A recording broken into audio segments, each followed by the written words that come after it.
Nichijou is the definition of an eclectic comedy.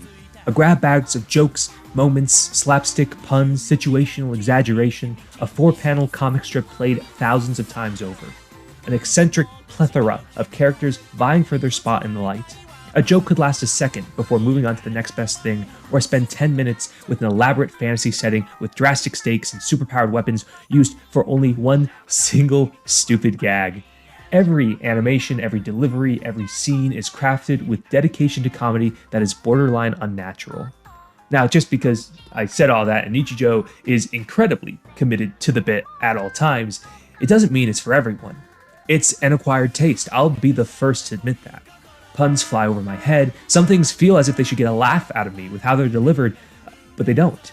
Not everything can be slapstick, the universal comedic language, so not everything I saw I got. Maybe because of cultural or language barriers, maybe because I just didn't find it funny.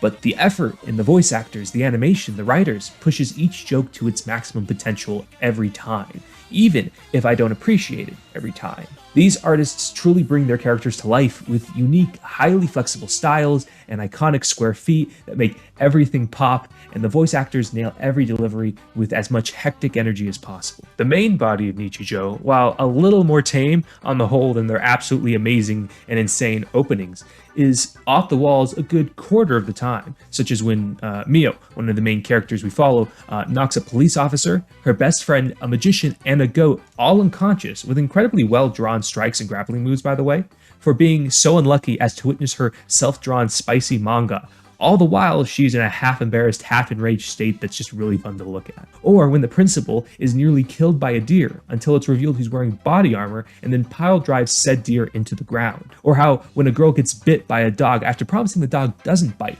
and lets out a scream/explosion that would put Goku to shame. To be fair, these are heavy-hitter examples, but smaller jokes still carry that air of wonderful, naive idiocy that is associated with high school friends. But it's not just the jokes that carry the show. No, the characters you meet throughout each gag, you get to understand and grow fond of by the end. Every one of the main quirky lovable oddballs, the robot girl, the lovesick manga artist, the hyperactive delinquent, Mai, and even the huge eclectic cast, nearly all of which through these short 26 episodes have definable personalities, designs, jokes. Some have love interests, some have connections, some have goals and dreams or lack thereof. We mainly follow the core cast of Yuko, Mai, Mio, and Nano, four high school girls living their ordinary lives, acting and interacting in very believable ways for kids their age, just cranked up to like 5,000 at times. Sometimes they're annoying, sometimes they're idiots, sometimes they're kind, but no matter what episode, they look like and sound like really good friends who constantly mess with each other and care for each other. The main group of gags and developments do follow them though. Mai's unpredictable and quite literally the oddest character in the whole show. Mio is a wannabe manga artist with a crush on a kid who rides a goat to school. Yuko never does her homework, always tries to mooch off her friends and play games. Nano is a shy robot girl built by a child genius inventor Hakase and has a giant wind-up key stuck to her back that she's incredibly self-conscious about. But those aren't the only characters with recurring themes and jokes. There's a talking cat called Sakamoto, a blonde mohawk kid who fears spirits, the red-haired Kendo sisters, one of which can pull heavy artillery out of thin air at any point in time, a meek guidance counselor, a science teacher trying to capture Nano, and plenty more. And the crazy thing about that is that this isn't really a linear story show. Each episode consists of multiple different gags, some that play out throughout the whole episode, some one-offs, some continuation of previous episodes, some totally unrelated, some not even taking place in the same universe. And while these gags take up most of the runtime, Nichijou manages to also sneak in some pretty clever character development, plot beats, and, at a few times, some really heartfelt moments. Now, there aren't a lot of long developing plot lines in the show, but there's plenty to really bring out the characters' personalities. Mio is self-conscious about her manga and her drawings, while simultaneously craving some form of validation for her work. She also has a huge crush on the goat-riding kid, another eccentric personality, not for any particular reason except that she knew him when she was younger and thinks he's cool. Both of these plots are handled pretty well, with Mio going from somebody who would physically assault a peace officer to prevent any of her manga leaking, to actively submitting it to publishers with the assistance of her friends. And though she's heartbroken when the Second Amendment-loving tsundere appears to have gotten in with the goat kid, she gets over it pretty quickly after, of course, running through an entire school, carrying her grandma across the street, and saving a boy from drowning. But Mio doesn't dwell on it because, well, it's a stupid crush, not some source of poorly constructed melodrama. You just move on with the friends you know you have and laugh about it later. Nano, my favorite character, is hopelessly self conscious about being a robot and not being able to go to school as she looks after Hakase. But eventually, she's given the opportunity to go, makes a terribly awkward introduction, and becomes friends with Mio, Mai, and Yuko, the three odd girls, despite the giant key on her back.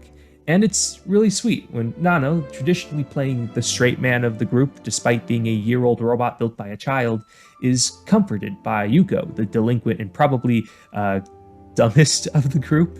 That's a little mean. After Hakase essentially broadcasts Nano's secret to Yuko when she comes to visit, as Nano stammers with excuses of how she's clearly not a robot, Yuko just says, "Yeah, I know. Nano is Nano. That's all that matters."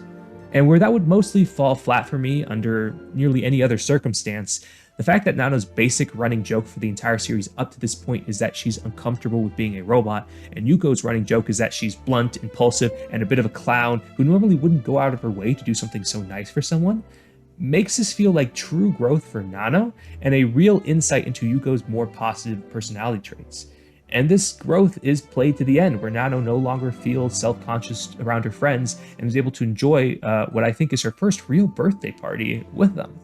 And that kind of progression is fairly common, though on a smaller scale, for most characters in Nichijou. In the plot, jokes inform us of a person's character. The gags are played out in different recurring scenarios. We can often see more of that person's traits and reactions, and occasionally growth, making the gags more than just something to throw away at the end. And while these instances aren't the most meticulously developed pieces of literature I've ever seen, this is, after all, mainly a 4-panel comic in anime form, it does show that the writers of Nichijou can juggle some pretty universal themes of coming of age with harebrained comedy, to the point where I almost wished this was a more plot-heavy show, but in a way, that sort of makes sense, that it's not as heavy. No dark tones or really high stakes, these are just a bunch of high school girls. There's no real grand plot for them beyond just living life, messing around and being idiots before they go on to bigger things, and that's at the core of what Nichijou feels like. Every joke brings people closer together, every gag is related to a character, every bit of comedic tension you know will never cause any real peril or long-term damage to a student, so it always just feels like fun. And eventually you have what feels like a real living, breathing school community that you just watch as their lives play out. And again, I have to say the voice acting and the animation does wonders for this show, because if either were not as spectacular as they are now, I could see a ton of the gags I actually found laugh out loud funny not as great. But boy, do they push every reaction, every gag as far as they can when they should. And that's a sign of comedic talent you don't see often. Funny enough, I have a confession to make about this show. The reason it took me so long to write a review was that I actually did write one about a month ago when I made it through the halfway point of Nichijou. I was confused, intrigued, but generally not committed enough to the show, and I sort of just wanted to get the video out and be done with it. And I almost did, but something stopped me. I guess I fell for a sunk cost fallacy. I had gone that far and would feel bad for not seeing it all the way through, but now, having fully finished it, I have to say, I grew attached to the characters, to the point where I could guess the reactions and sayings half the time. And that's not a bad thing. That just means I was so inundated with the character that I knew them almost by heart at times. And that's the thing. I was going to give Nichijou maybe a 6, say it was fun but not my style, and then in just a few more episodes, it hooked me. And that final episode, where we see a bit of everyone living their lives, Nano's birthday celebration, a Black Hawk plane flying away, and the last ED as a sunset with a chorus of voices sings as the outro plays over the entire city as it finishes its day. It leaves that feeling of saying goodbye to a friend that you know you might not see again for a long time. When a show or story finishes with that type of feeling, you know you've watched or read or seen something special.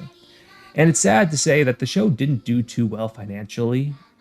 I can't understand why. It's an oddity, it's hyper, it's loud, it's obnoxious at times, but it's always itself. Its animation, its characters, its direction, unique and charming enough to turn this cynic around. I'll give Nichijou an emphatic 8 out of 10.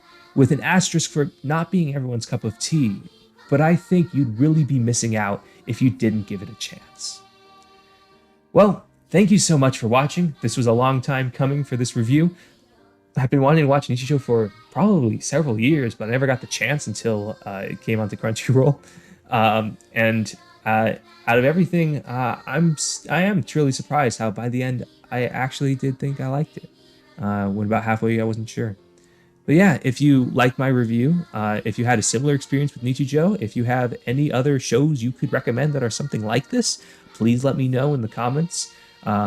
I'd really appreciate it. Thank you so much for watching. If you don't mind hitting either a like button or maybe commenting, and if you like this enough, subscribing would mean a lot to me and Stella, really.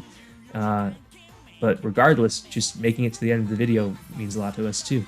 So thank you so much for watching. I am Locklan Star Eyes, and I will see you next time. Bye-bye.